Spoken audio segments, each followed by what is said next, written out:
What does a perfectly crafted scene look like?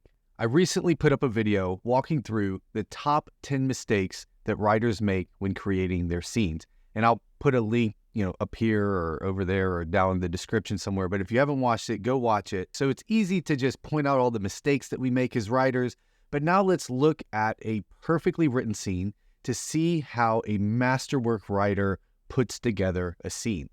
So we're going to look at the first scene in the book Pride and Prejudice by Jane Austen. So let's just jump in and start going through and looking at everything that she got right. So the first thing I want to point out here is this just top bit right here. It's like 77 words. It was written 210 years ago in a time that we are not familiar with, and yet somehow Jane Austen immediately drops us in the world that she's living in, and we immediately know what's going on and we feel comfortable in this world. And I point this out because one of the biggest mistakes I pointed out is that authors love to info dump. They love to just load lots and lots and lots of information in because they're afraid the reader's going to get lost and they want to make sure they understand where they are in the world. Jane Austen doesn't do that here. In just a few sentences, she drops us in the world. And now, even 210 years after this book was first published, you and I can read this and we feel perfectly comfortable with what's happening here. So I just want to point this out, that she doesn't info dump. She gives us just enough information. This is exactly what I'm talking about when I say give minimum viable exposition and then get into the action of the story. And Jane Austen does it perfectly right here. The next thing I want to point out is the expertly crafted dialogue. Now, I put these little divider lines here so you could see where the beats start and finish throughout this entire scene. And you can see this input and output where Mrs. Bennet comes in and starts talking to Mr. Bennet. And why I want to point this out is I talked about how a lot of times writers create dialogue that is attuned, where the people talking are basically saying the same things at the same level. And as you can see, Jane Austen does a perfect job of making these misattuned. Miss Bennet comes in, she tells him, hey, this guy's moved into Netherfield Park.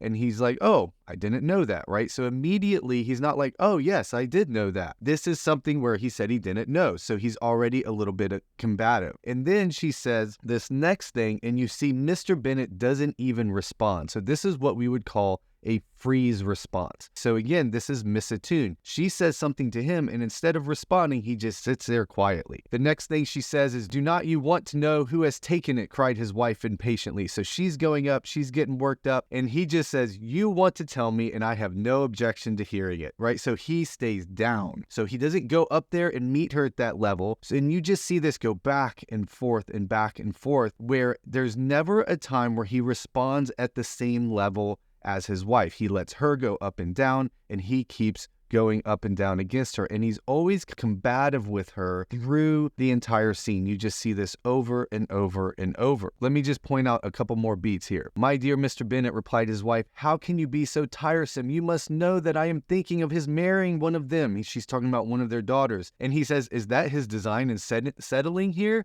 So he's saying, is that why this guy moved here? So again, he's already arguing, right? So she's saying, well, I want him to marry one of our daughters. And he's like, is that why he came here, to marry one of our daughters? So arguing with her, obviously not giving her what she wants. Throughout this entire scene, it's really clear that she wants him to go see this guy that just moved in. And at every chance, at every beat, and every interchange of dialogue, he is undercutting and avoiding what he knows his wife wants him to do. And then here, Mrs. Bennet says, but my dear, you must indeed go and see Mr. Bingley when he comes into the neighborhood. And Mr. Bennet responds, it is more than I engaged for, I assure you. He's basically saying, no, I'm not going to do that. And you just, again, see this go back and forth, back and forth. So if you want to understand what we mean by not having attuned dialogue, you have to have misattuned dialogue. This is a great scene to take a look at. Next up, let's look at what changes in this scene, right? And this is where we track the 5 commandments of storytelling. So the first commandment is the inciting incident, and that's where the protagonist's life gets knocked off balance.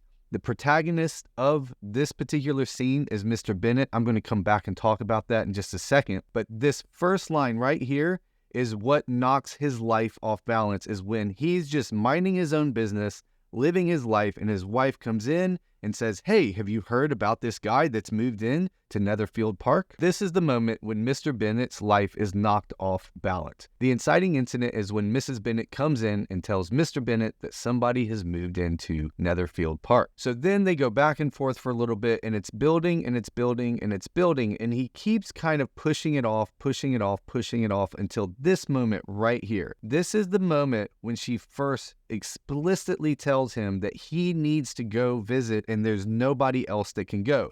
Because first she asks and he's like, "Well, why don't you go?" And he keeps kind of putting it off. And this is the moment that it turns. The turning point is when we aren't going to just go back to the way things are. So if at this point Mrs. Bennet would have said, "Okay, I'm just going to go see him myself," then Mr. Bennet could go right back to the way things were and everything would be fine. And this is the point when it turns, because she specifically says only Mr. Bennet can go and visit this new person that has come to Netherfield Park. So this is the turning point. Now, the crisis is throughout this entire scene. So the crisis is the choice the protagonist has to make. He has to do A or B. It has to be irreconcilable goods or best bad choice. In this particular scene, what Mr. Bennet is choosing between is, do I make my wife upset and I don't go, or do I have to actually get off my lazy ass and go see this guy? And so this puts Mr. Bennet in a best bad choice situation.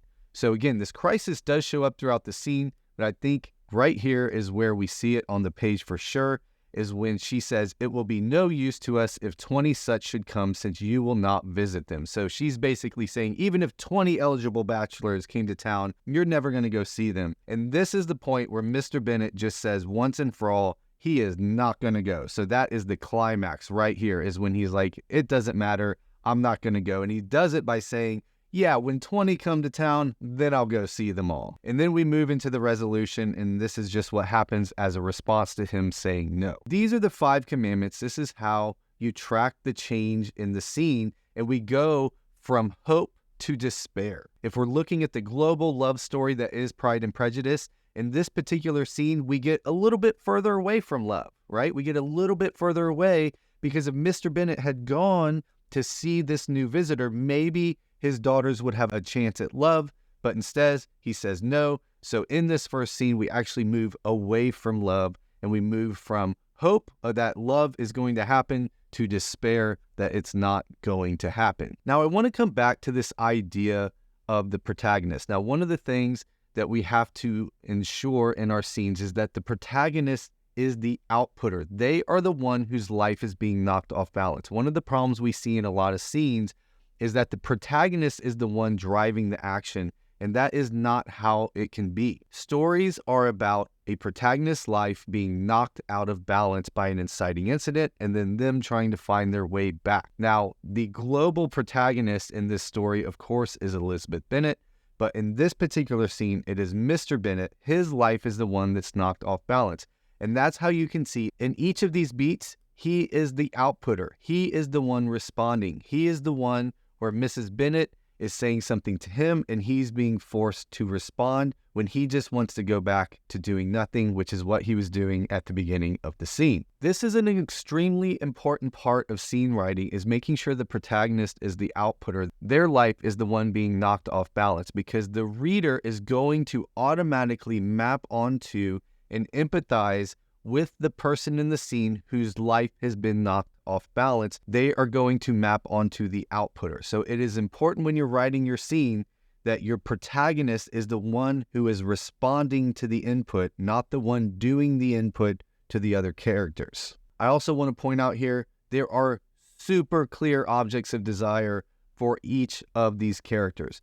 Mrs. Bennet obviously wants Mr. Bennet to go see this visitor that is moved into Netherfield Park, and then Mr. Bennet doesn't want to do anything. He wants to go back to just being lazy and not doing anything. So one of the big mistakes we see writers making in their scene is not having clear objects of desire. And as you can see in this perfectly written scene by Jane Austen, it is very clear what these characters want in the scene, and they are going about getting it. And again, going back to the dialogue, each interchange in dialogue is each of them trying to get what they want, and that's where the tension and misattunement comes, in each line of dialogue. And the last thing I'll mention in particular is that each of the characters acts consistently.